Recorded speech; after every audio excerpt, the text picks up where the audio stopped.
One of the things that I love about being a maker is the developing. You get like your kind of raw material, and then to develop it, I think is where, so like that's the interesting stuff. I have a dance company called The Seldums. In the past 7-8 years, we've been doing dance theater or multimedia works around topics that might seem at first kind of a stretch for dance to be able to address effectively.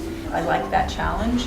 CO2 emissions rose to 3.2% in 2011 to 31.6 gigatons. I'm just interested in inviting each student in, students from engineering, students from environmental sciences, people from dance and theater, a broad mix, to come in with their own kind of scholarship and their own methods, and then we share those. In this course, I'm interested in like the body in environment and making some of those connections. We're gonna break first and then fall. Each person gets to dive into their area of focus and then find a way to expansively, persuasively convey that information through the body, through video, through sound design, through use of objects, really totally open. Hopefully everybody will walk away feeling that they've gained some new confidence in imaginatively delivering the information that like revs them up in new, exciting ways.